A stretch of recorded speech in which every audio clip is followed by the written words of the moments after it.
This is the Google 1 month overview reading for the month of January 2024. It's currently November 20th, 2023, 8:12 p.m. Eastern Time. Google at the time of this reading is currently in the extended hours $138.26. That's USD. And the shuffle video we're about to play for you here in the corner was created on October 25th, 2023 at 1:25 p.m. Eastern Time. That's this video right here.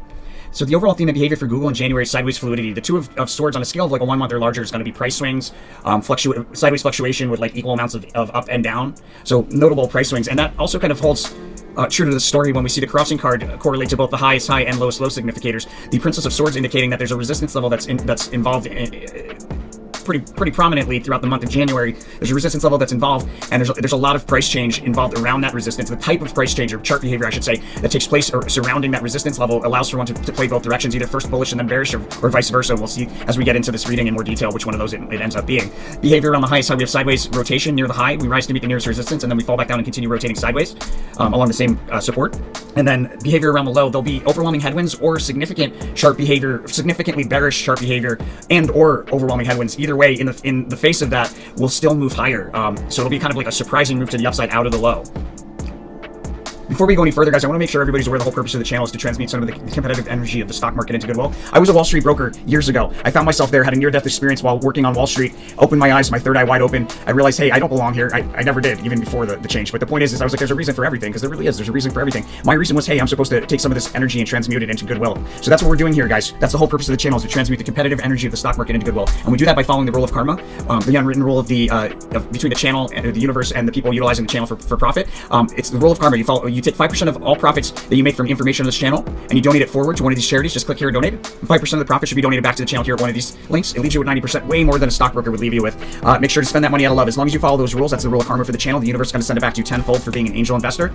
Neglect to do so, and the universe will neglect to do the same, my friends. Let's get back into it. We want to make sure that we understand, like, each one of these cards going horizontally from left to right represents about 1 day of time, but not each card's energy is going to line up perfectly with 1 day of time. So you have to give it about plus or minus a day here or there. For the most part, if not the whole time, the reading will be on point. But in cases where it's not, pay attention to the sequence of events. The sequence of events doesn't change, and that will keep you on track in cases where we're off plus or minus by a day or so. We're closed on the 1st, obviously, for New Year's. All right, so here there's a prominent trough for the month here, first thing in the morning on the 2nd. I'm advised to be cautious on the 2nd. A lot of back and forth behavior or multiple false tops or bottoms, some sort of tricky behavior like that. It would create an opportunity to make the wrong trade. So be very cautious there. On the 3rd, we have a resistance level that's highlighted on a 1 month chart scale. The piece card is that usually it's a pretty flat kind of day.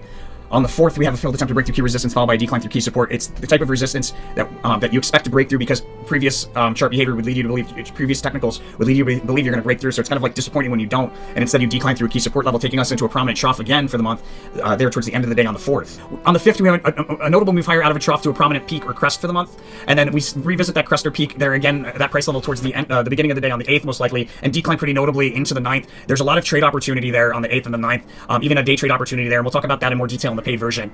Before we go any further, guys, let's take a look at November and see how we're doing for the Google prediction thus far. So we had a lowest low possibility here around the 3rd and another one here around the 14th. Looks like we had the same issue that we had with S&P 500 where we missed it by a couple days, but we did have that lowest early in the month, possibly seeing it again on the 14th. We didn't see it again on the 14th. We had a big move to the upside, and like from the 13th into the 14th, there's that breakout card, and you can see we had a notable breakout there. It ended up being a pretty bearish day. It's actually a prominent trough considering we moved to the upside and then we come back down, right? So there's a prominent trough in there, and then we move higher following that. That looks pretty solid. We're looking for a highest high. Well, we had a highest high on the 16th, the high side thus far on the 16th. Boom, nailed that.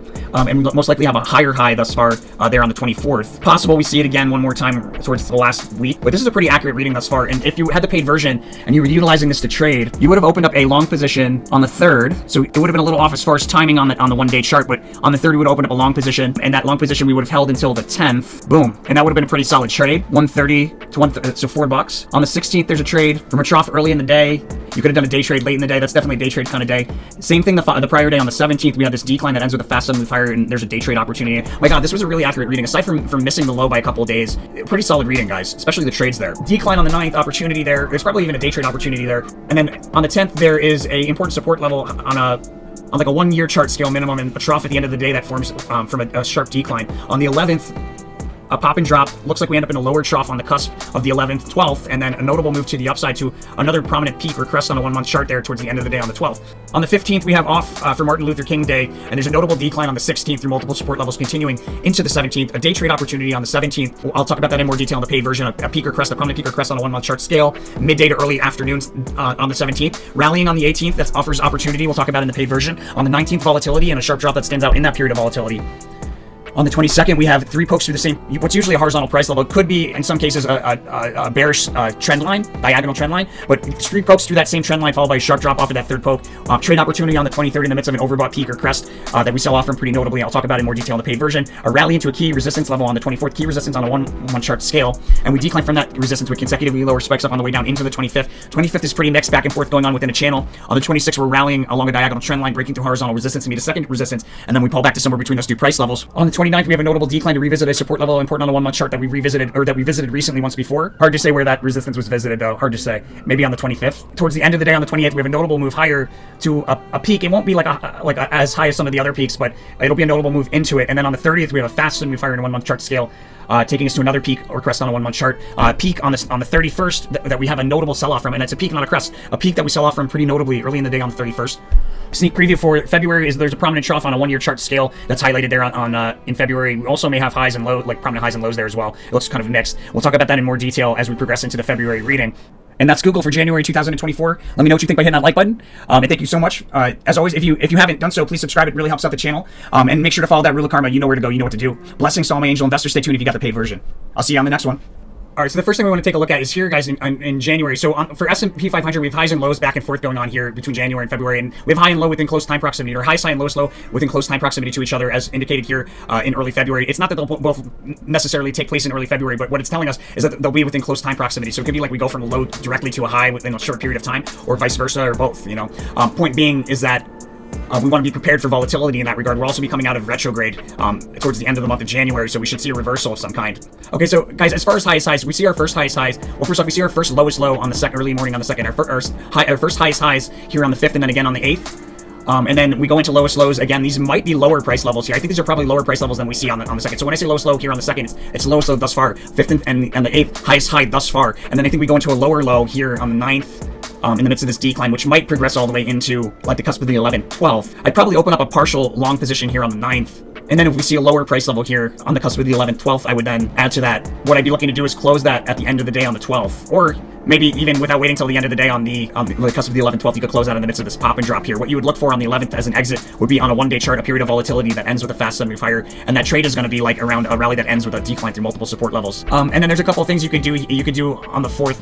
If we have a trough at the end of the day or towards the afternoon session on the 4th, you could open up a long position before a big move higher, pushing the upper end of a range higher on a 1-day chart. Make sure it's before. If you see that take place, it's too late. Don't do this trade. If you can, you don't want to close that. You want to close it at the end of the day on the 5th if you can. And if we're wrong about that, then on the morning of the 8th, that would be like the backup exit there on the 8th, right? And then what this here is indicating is that there's a trough early in the morning on the 5th, and we'll see a lower price level at some point in the near future. Even though it looks like we're going higher there, I think probably it's going to be lower over here on the 9th, 10th, 11th, somewhere around there. And then we probably revisit the same price level as we had on the 9th. We probably revisit it here around the 16th, 17th. As far as a trade there, so on a 1-day chart on the 16th, there should be a big move higher, pushing the upper end of a range higher. I would wait for that move, and then once that move takes place and we push the upper end of a range higher, on a 1-day chart, I would then open up a short position and look to close that short position the following day. In the midst of a decline, that'll kind of like the trade opportunity, the decline will be on a multi-day scale. The trade opportunity on a 1-day chart will be an exit from a short position in the midst of a period of sideways rotation where we see a sharp drop again on a 1-day chart there on the 17th. And then you could also do a day trade on the 17th in the midst of that sideways rotation with that sharp drop. Look for the sharp drop. Open up a long position, close that long position at a peak or crest towards the middle part of the day of the 17th. And if you don't have an opportunity to do it at middle part of the day on the 17th, or you miss that opportunity, you'll most likely have another opportunity on the 18th in the midst of that rally. You could also possibly hold it until the 23rd at an overbought peak or crest, but better to take profits sooner rather than later. The bird in hand is worth 2 in the bush. And when you have that money in hand, you can always then reposition it. If you wait to see if you're going to make more, you can end up with less. And once you have less, you can't take that money and reposition it. So it's always better to take it when you have it. Okay, and it looks like there's a couple of places here on the 23rd and the 26th where you might open up another long position to close. You'd look to close that long position on the cusp of the 30th, 31st in the midst of a move higher on a 1-day chart, pushing the upper end of a range higher. But you'd open up those long positions in the midst of on 1-day charts here on the 23rd and the 26th. Same kind of chart behavior. We'll have a rally that ends with a notable decline through a key support level again on a 1-day chart. But as far as highs go, like out of all of them, that's a tough one, guys. That is a tough one. I think it's probably a similar high. Yeah, you know what? That's what it is. It's the same high. That's why we have this Princess of Swords here. So this high here, this high here on the 8th, on the 5th, 8th, this high here around the 12th, and then this high here on the 24th. These should all be about the same price level. As far as the lows, though, it does look like we have lower lows here than we have on the 2nd, and possibly the same low on the 17th. Might be a lower low on the 17th. Hard to say. It's the same or lower on the 17th. But what I do see is that we have a lower price level we probably hit a high, like a higher price level early in February, and there's also a lower low, like a lowest low, highest high and a lowest low for the year there in February, it looks like. So be careful of that, and that would line up pretty well with what's going on here. And it looks like we most likely have a 150 price range here. I should notate that, because that's from a reading, like a previous reading, I notated that. Yeah, it's looking like a pretty mixed year. And we have a 10-year high correlation in there. The 10-year high right now is roughly 150, which is why notes say we have a higher price equal to or greater than 150 for Google in 2024. As far as the performance of Google versus the S&P 500, interesting. You see that, how these kind of line up, this Ace of Cups here and the Princess of Cups here on the 18th, the Ace of Cups here on the 17th. That's indicative of a notable low. I think that's probably where the low, this is probably a lower price level here. Looks like the S&P 500 outperforms Google in January 2024. All right, my friends, that's Google for January 2024. Thank you so much for watching and for supporting the channel. Blessings to all my angel investors. You know where to go. You know what to do. Counting on you, my friends. I'll see you guys on the next one.